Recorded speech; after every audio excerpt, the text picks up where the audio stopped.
Hey champions, this is Assad again, and I recently bought a new tripod and a bunch of new equipment, so I wanted to start recording games again. So here's a game between me and Steveo. I thought a good idea here would be, instead of pre-planning a script and all that kind of stuff, I just wanted to talk about some of the ideas that was going through my mind. This is actually a really cool game. I'm really happy this was the one that got recorded, and I always enjoy playing against Steveo. He's a great challenger, and he's, I don't know, like his skill set has improved so much from those early days of us playing. So we rolled to go first, just drawing our opening hands here. Now Nubia is always a big challenge, and I know what type of deck Stevo's coming in with, and it's his angel deck, and this is a huge issue for me because unless I have ways to deal with the angels straight off the opening hand, there's not a whole lot I can do here. So you might be able to see my hand there. I got a Tsunami, I got a Demon's Rage. So I know I have a few options. I have two Tsunamis actually, so I have a few options of how to deal with his angels. But if he plays well and he starts pacing them out, they are always such a big challenge for me because I don't have the resources to deal with them one after another after another. But if he brings them out in bulk, then they're a little bit easier to handle each round because then I can just wipe out all of them at once. So I know what my initial strategy is coming into this, but I'm already at a huge disadvantage. I mean, starting off with 18 life, it's not particularly easy to handle against Nubia. So here I am just waiting for his first move. I'm kind of expecting an angel to hit turn 1, just the intimidation factor of it. He always has the resources to do silliness like that.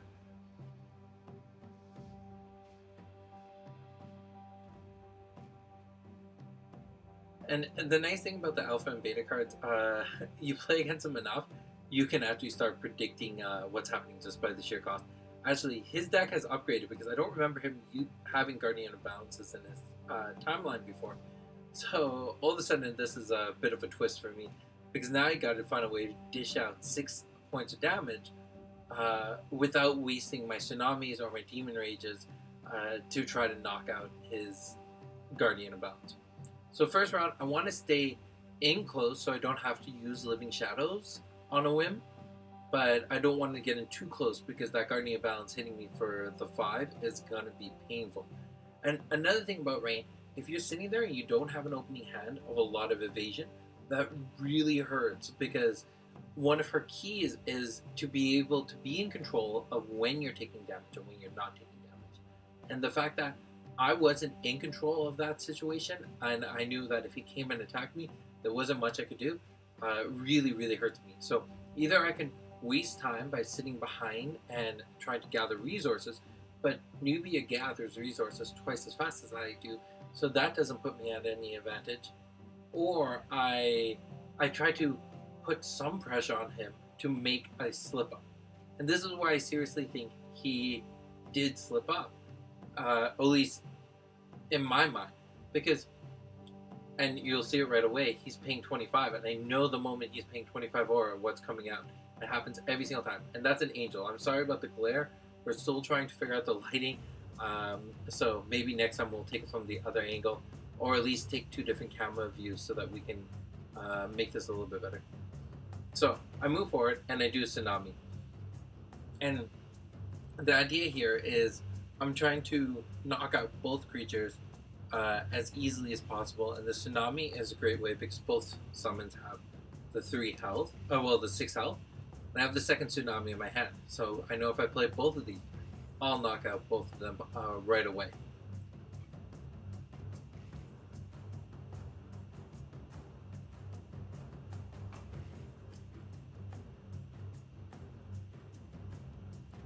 There's always so much pondering that goes on between me and Steveo because he knows that every single move matters. And when do you risk saving your creatures? When do you, when do you play your trump card? When do you actually let it go through? So the fact that he took the damage from from the entire Tsunami really should have been a telltale sign to me that I'm in the clear. This strategy works. I should just play another Tsunami. And this is where I have to make a severe mistake. I get cocky. I think to myself, there's not a like I'm in the clear. I can take this game and I can do something really clever. and play the Demon's Rage right here. And normally this would be a brilliant move, and I'm like, yeah, I can do this, I can hurt him for a lot, I can knock out both of his creatures, I can be in the advantage here. But I just don't see this move coming. And he pays the 12 aura, and all of a sudden I'm kind of left biting my tongue because I know I should have stayed back. I should have played the Tsunami from where I was. But playing, it was just such a good opportunity to play that Demon's Rage. But he plays the Gust to save his Angel. I'm like, this is a nightmare. But I play my Gust to respond to his, thinking I'll keep him within Demon's Rage's awareness. And then, as always, Nubia has multiple answers to everything. So, there's a stack. Demon's Rage, Gust, Gust, Gust. And his Gust is going through. There's nothing I can do about this. And now, his Angel's still alive. I know his Angel's gonna live through this. I know his champion is still gonna get hit, which is nice. There's always pleasure in hitting someone with a Demon's Rage. But his Angel is gonna live through this. And I don't know if you saw what was in my hand, but I'm sitting there with a Vampire Kiss and Tsunami. There's not a whole lot I can now unknowingly deal with his Angel. I'm just at a loss. So we're just clarifying the stack here.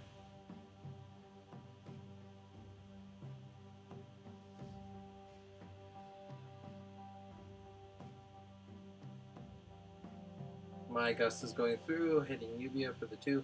I should have responded here with my Dark Attack 3, because knowing there's nothing else that was in my hand that was going to get played, the Chrono Walker comes out to get hit by the Gust.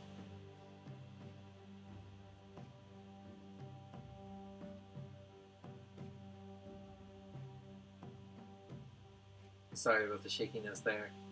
There are people moving around. So Chrono Walker is going to stack, Dark Attack is going onto the stack in response to that.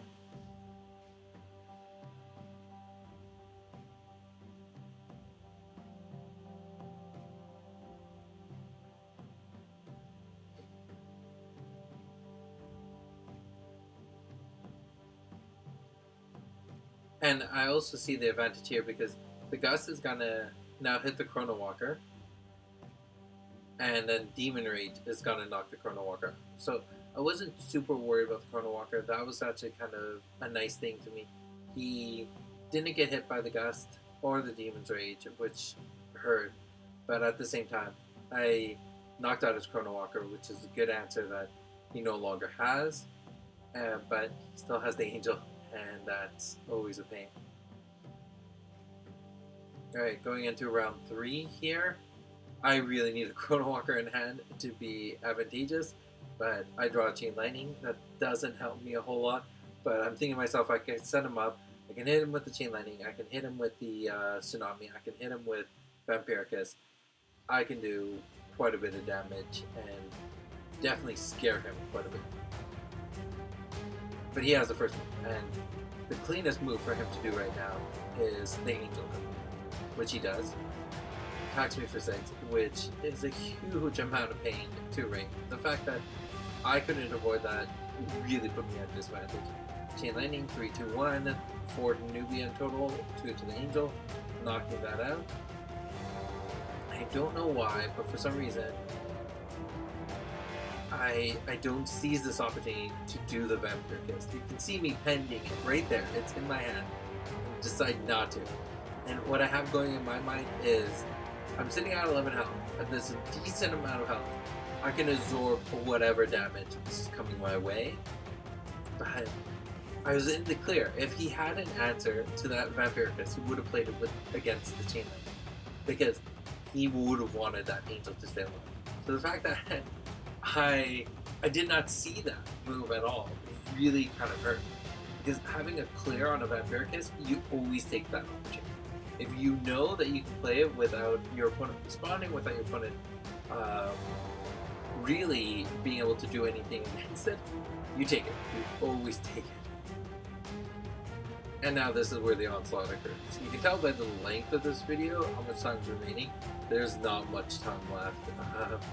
And Nubia, with all the power that she has, she can always dish out so much. So the Gust is interesting here. I don't know why he wants to keep me away, because if he kept me in close, then he would be able to at least hit me with his basic attack. But Steveo really loves this combo of the Treacherous Rayne. I personally don't see the huge appeal of it, but some players really love the Treacherous Rayne. So yeah, I'm getting Gusted straight onto the Treacherous, which I have to pay the energy cost because I still have a timeline large enough to pay for it. So I pay for that. No sweat off my back.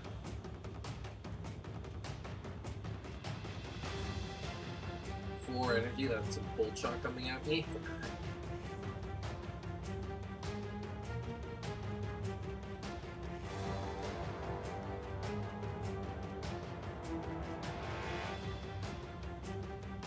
You see that tsunami in his hand. He wants to play it.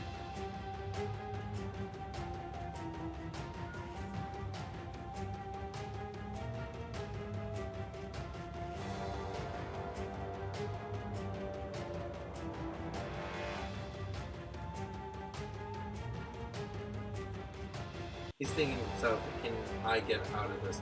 Because people have played with me enough times to think nothing ever in the clear. If you have cornered me, that means I'm sitting on a Chrono Walker, I'm sitting on some way out of this. So he's probably hesitant that I won't take the damage, but I take the Tsunami because I have nothing in my hand. The Treacherous is now gone, which I personally find is a bit of a waste there, but hey, to each their own, right? So now we're going into the 4th round, and this is almost over.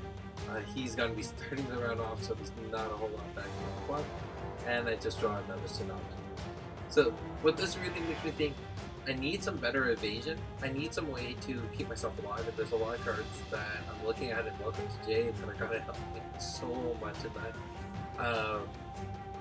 Because the thing is, Rayne has a lot of damage she can dish out herself. So the real thing that you need to be holding on to is some way to deal with flyers or deal with aerial. So Tsunami's Chain Lightnings are still really reasonable, same as that Demon's Rage, but maybe I'll exchange some Vampire Kisses for some more Chrono Walkers or some more Smoke Bombs. Give me some way to get me out of situations. Maybe even run Teleports, which the nice thing about Teleports is, yeah, they cost 13 aura, but you can survive the 13 aura where you can't really deal with oh yeah, the mind reading. Just to be sure he knew, he wanted to make sure that whatever he'd play would win him the game. And this is the thing that really hurt me. If all he had left was that 20 aura. If I had played that Vampire Kiss earlier, I would have lived this. But that's the game. Chain Lightning for the win.